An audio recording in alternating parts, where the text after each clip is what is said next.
여호와께서 다윗을 모든 원수의 손과 사울의 손에서 구원하신 그날에 다윗이 이 노래의 말씀으로 여호와께 아뢰어 이르되 여호와는 나의 반석이시요 나의 요새시요 나를 위하여 나를 건지시는 자시요 내가 피할 나의 반석의 하나님이시요 나의 방패시요 나의 구원의 뿌리시요 나의 높은 망대시요 그에게 피할 나의 피난처시요 나의 구원자시라 나를 폭력에서 구원하셨도다.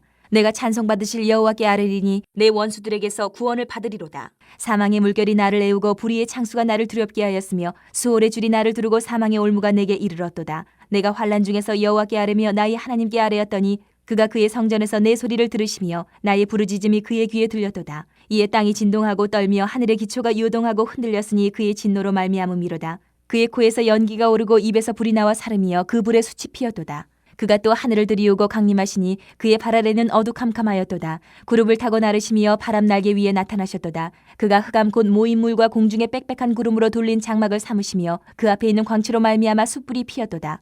여호와께서 하늘에서 우레소리를 내시며 지존하신 자가 음성을 내시며 화살을 날려 그들을 흩으시며 번개로 무찌르셨도다. 이럴 때에 여호와의 꾸지람과 콧김으로 말미암아 물밑이 드러나고 세상의 기초가 나타났도다. 그가 위에서 손을 내미사 나를 붙드시며 많은 물에서 나를 건져내셨도다. 나를 강한 원수와 미워하는 자에게서 건지셨으며 그들은 나보다 강했기 때문이로다. 그들이 나의 재앙의 날에 내게 이르렀으나 여호와께서 나의 의지가 되셨도다.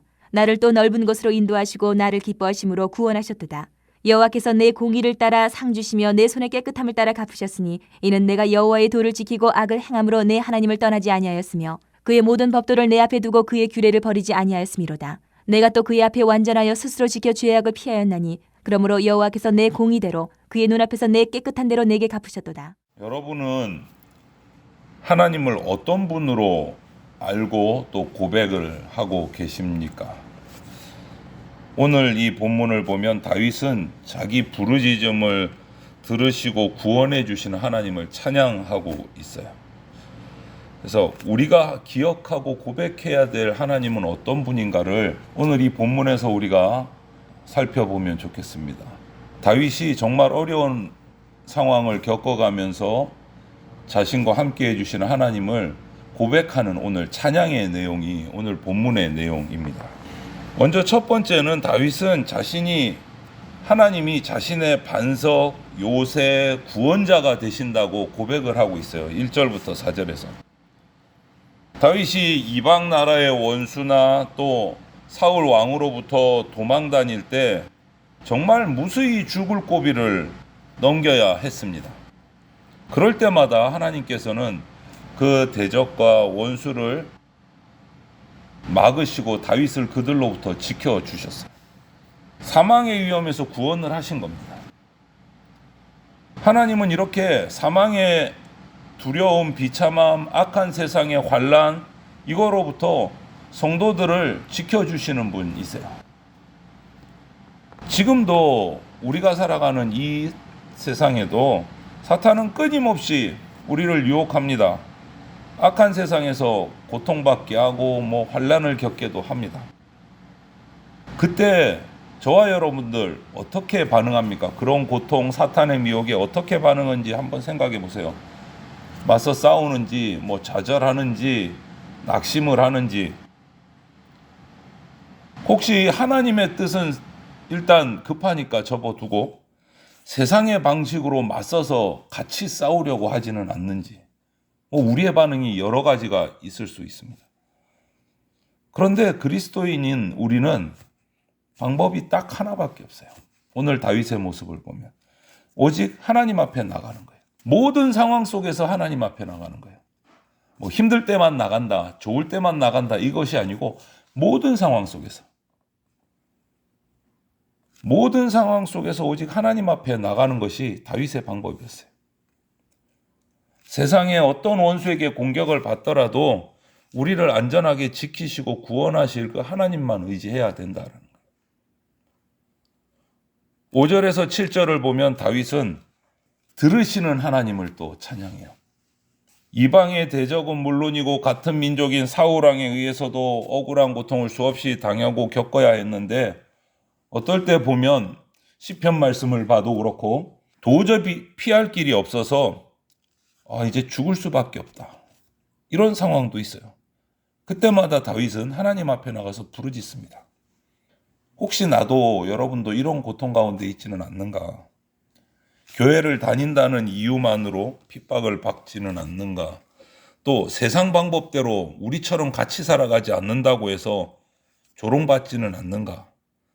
이런 고통 가운데 있다면 우리는 하나님께 부르짖어야 됩니다. 하나님은 원수로부터 고통당하는 성도의 부르짖음에 귀를 기울이시거든요. 다윗이 그것을 지금 찬양하고 있어요. 성전에서 다윗의 그 부르짖음을 들으신 것처럼 하나님은 그리스도 안에서 부르짖는 성도의 우리의 부르짖음을 들으십니다. 아버지 하나님이 자녀의 부르짖음에 귀 기울이시고 계신다는 것을 우리가 믿고 나가서 엎드려야 돼요. 그리고 담대히 구해야 돼요. 다윗의 찬양처럼. 그리고 다윗의 부르짖음을 들으시고 하나님은 직접 이 땅에 임하셔서 대적들을 향해서 크게 진노하십니다. 그것이 8절부터 13절의 말씀이에요. 하나님이 이 땅에 임하시면 땅이 진동하고 기초가 요동한다. 땅과 하늘이. 엄청난 능력이시죠. 대적과 원수를 물리치셔서 다윗을 구원해 주시는 거예요. 기도를 들으시는 거예요. 그리고 심판하시는 거예요. 그냥 기도 듣고 그랬니? 그러고 마는 게 아니다라는 거예요. 들으셨으면 거기에 합당한 역사를 베푸시는데 다윗이 어려움에 있을 때 대적들을 심판해 주셨다. 큰 권능과 능력으로 이 땅에 친히 강림하셔서 모든 원수를 심판하시는 분이 다윗이 만난 하나님이다. 우리에게도 동일합니다. 그때만 그러신 분이 아니시다라는 거예요.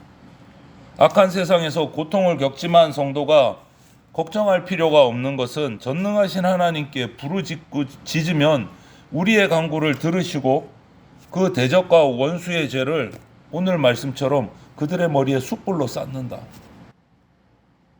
마지막 날 주님이 대적과 원수를 거룩한 불로 살라버리실 거다. 하나님은 우리에 대한 사랑을 예수 그리스도 그분을 우리에게 보내주시는 것으로 다 보여주셨어요. 이 사랑 안에서 대적도 원수도 다 심판하시고 우리를 지켜주시고 구원해주시는 분이 하나님이시다. 이것이 다윗의 찬양인 거예요. 그리고 14절부터 16절에 다윗의 찬양에서 나타나신 또 하나님은 원수를 흩어버리는 하나님이세요. 그냥 심판 한번 하고 벌 주시고 끝나는 게 아니라는 거죠. 하늘에서 내시는 천둥 소리는 우리가 들은 천둥 소리하고는 비교가 안 되는 거예요. 천지가 진동하고 만물이 그 앞에 떱니다. 이 엄청난 능력을 행하시면서 대적과 원수를 꾸짖고 화살을 날려서 그들을 아예 흩어버리신다. 한 번 심판하러 끝나는 것이 아니고 완전히 없애버리신다는 거예요. 이처럼 온 땅을 진동시키시는 전능하신 능력으로 오늘 그 아들 예수 그리스도를 죽음에서 살리셨어요. 그리고 누구도 피할 수 없는 십자가의 죽음과 부활, 그것으로 대적들을 누르셨어요. 흩으셨어요. 심판하시고 원수들을 아예 없애버리시는 분이 바로 하나님이시다. 그 하나님을 다윗은 또 찬양합니다. 그리고 17절부터 보면 20절까지 당신의 자녀들을 건져내시는 하나님이에요. 찬양하는 내용을 보면 깊은 물속에 다윗이 빠진 것처럼 아무것도 할 수 없는 고통의 상황 가운데 있습니다. 오늘 표현대로 보면 숨도 제대로 쉴 수 없는 힘든 상황. 대적들은 다윗을 보고 비웃기도 하고 오히려 즐거워하면서 그의 고통을 더하는 상황. 꼼짝 못하는 상황. 이 상황이 우리하고 비슷해요. 우리는 죄에 빠져서 죄 속에서 깊은 물, 사망의 고통, 그 비참함에 놓여서 어떻게 하지를 못하는 상황. 똑같은 거예요. 사탄이 지배하는 악한 세상은요, 우리 인간의 힘으로는 감당할 수 없는 고통이고 혼란이고 어려움입니다. 하나님은 당신의 자녀를 기뻐하십니다. 그래서 손을 내밀어서 건져내셔서 복된 곳으로 인도하시는 분이에요. 이것이 오늘 다윗의 찬양이에요. 도저히 헤어나올 수 없는 바다 밑바닥 같은 그 죽음을 생각할 수밖에 없는 그 상황에서 하나님은 손을 내밀어서 당신의 자녀들을 건져내신다. 그리고 평강의 나라로 인도하신다. 자녀를 인도하시는 그 분을 찬양하는 것이 오늘 또 21절부터 25절의 말씀이에요. 그냥 건져내셔서 이제 살았지 알아서 살아가 이것이 아니고 하나님의 공의와 율법으로 깨끗한 삶을 살아가도록 이끌어 가신다. 오늘 다윗을 보면 하나님 앞에서 구원받고 이제 하나님 앞에서 온전해지려고 모든 죄악을 피합니다. 하나님의 은혜를 베풀어 주신 것을 받은 것을 가지고 죄악을 피해서 살아가요. 주님의 자비하심을 나타내고 우리가 공의와 율법을 따라서 의롭고 깨끗한 삶을 살도록 인도하시는 분이 하나님이시다. 그냥 구원해서 건져놓고 이제 살았으니까 내가 살려줬으니까 착하게 살아라 이것으로 끝나는 것이 아니고 그렇게 살도록 또 인도해 주신다는 거예요. 다윗의 후손으로 예수님이 오셨고 하나님의 의를 행하셨고 십자가를 통해서 우리를 의롭게 해 주시고 새로운 존재로 변화시켜 주셨어요. 하나님은 모든 원수의 손에서 즉 죄와 사망에서 우리를 건지셨습니다. 그냥 건지시는 것만으로 또 끝나는 분이 아니세요.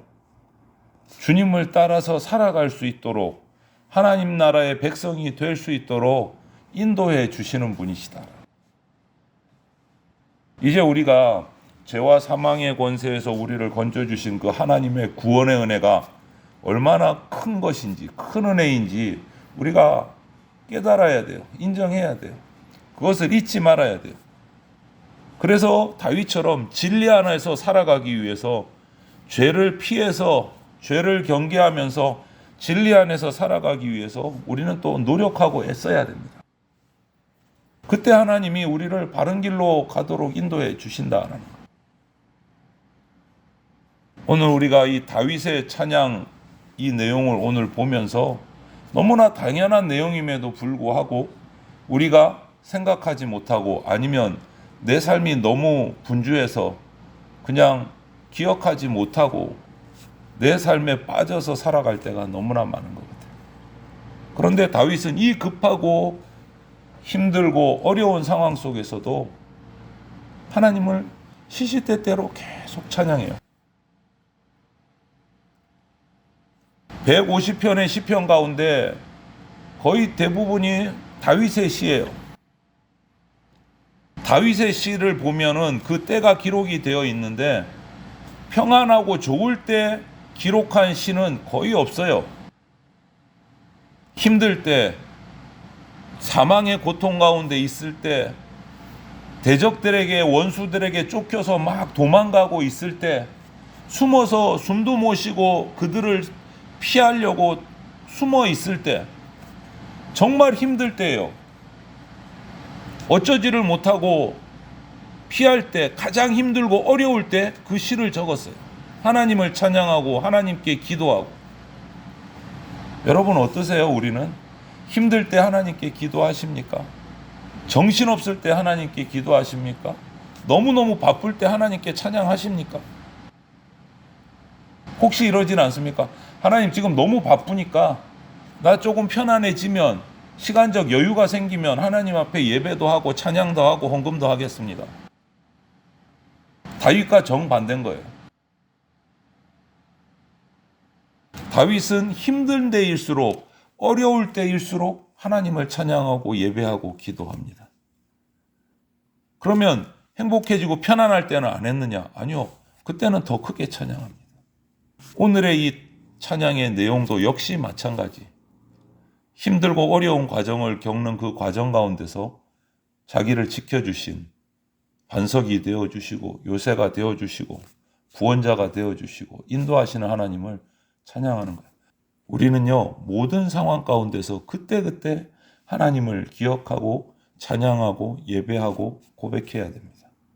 나 편할 때만 하는 것은 아니다라는 거예요. 오늘 본문 내용에 하나님은 천둥 같은 소리로 그 능력으로 원수를 흩으시고 우리를 사망의 깊은 물에서 건져주신 분이라고 찬양하고 있어요. 우리는 이 찬양처럼 예수님이 하나님이 베풀어 주신 그 의를 따라서 거룩한 삶을 살아가는 찬양하는 성도가 되어야 됩니다. 하나님을 향한 이 다윗의 찬양이 오늘 우리에게도 있기를 바랍니다. 이 찬양이 우리의 찬양이 되기를 바랍니다. 오직 하나님만이 반석이시고 구원이심을 고백하고 그분의 인도하심, 그분의 구원하심을 감사하면서 그분만 따라가는 그러한 하나님의 백성이 다 되시기를 주님의 이름으로 축원을 드립니다. 아멘.